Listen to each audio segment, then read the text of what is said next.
Guys, welcome to cultural spice. आज मी तुमच्यासाठी घेऊन आली आहे होळी स्पेशल एपिसोड। आज आपण बनवणार आहोत होळी स्पेशल थंडाई, ते पण अगदी पारंपरिक पद्धतीने सोक करून। होळीमध्ये थंडाई पिण्याचा ट्रेंड खूप जुना आहे।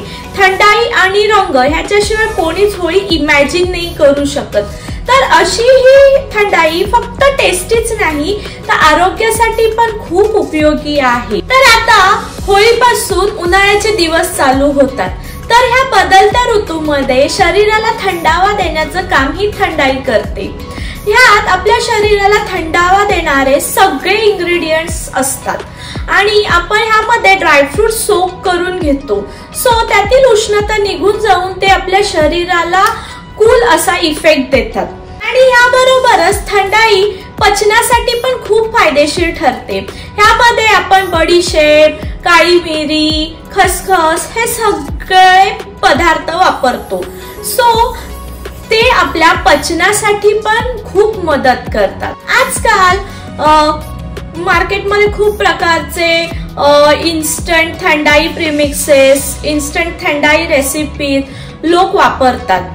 ह्याने बऱ्यापैकी आपल्याला थंडाईची टेस्ट तर भेटते, पण त्याचा फायदा, त्याचे गुणधर्म आपल्या शरीराला भेटत नाही। सो शॉर्टकट सोडून हेल्थसाठी थोडासा वेळ आणि थोडीशी मेहनत घेऊन आपण ही पारंपरिक पद्धतीने सोक करून थंडाई बनवूया, जेणेकरून आपल्या शरीराला त्याचा पूर्णपणे फायदा होईल।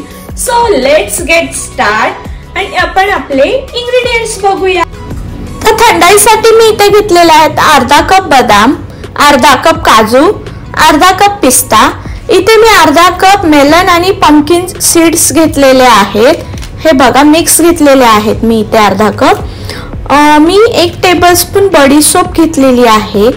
1 टेबलस्पून इथे खसखस आहे। इथे मी 7-8 वेलदोडे आणि 7-8 काळी मिरी घेतलेली आहे। हे मी 1 टेबलस्पून खडी साखर घेतलेली आहे, ही बघा। आणि थोडेसे rose petals, dried rose petals घेतलेले आहेत, गुलाबाच्या पाकळ्या घेतलेल्या आहेत सुकलेल्या। थोडासा गुलकंद, 1 टेबलस्पून इतका गुलकंद घेतलेला आहे। हे मी दालचिनी पावडर आणि सुंठ पावडर घेतलेली आहे।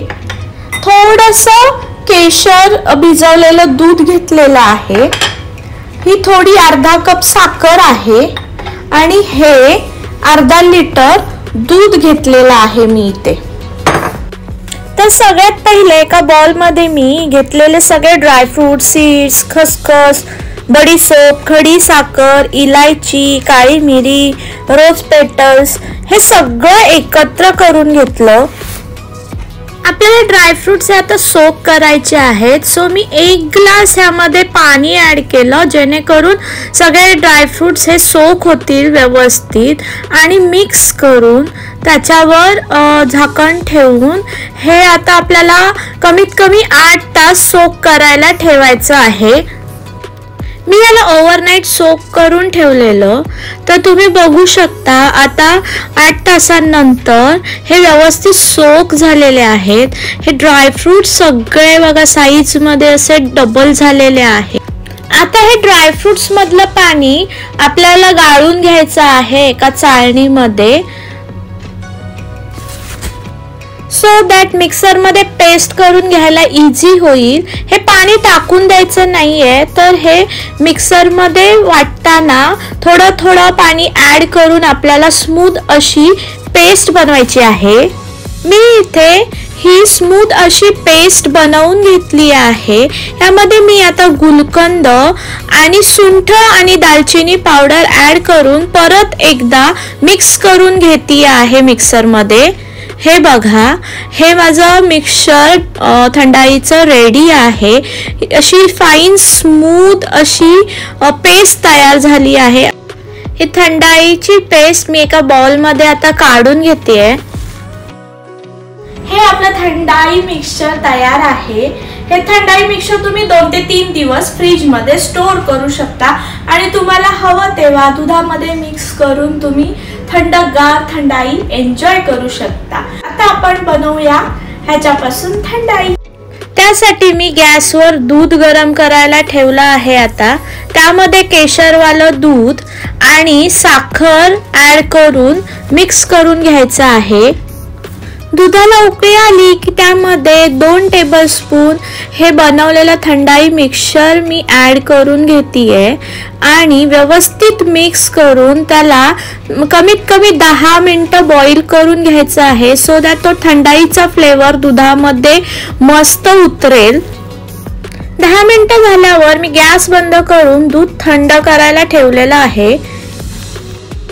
हे मी थंडाई फ्रीज मध्ये एक अर्धा तास मस्त थंड करून घेतलेली आहे आणि ही थंडाई सर्व करण्यासाठी रेडी आहे. आता ही थंडाई तुम्ही ॲज इट इज पारंपरिक पद्धतीने चिल्ड एन्जॉय करू शकता.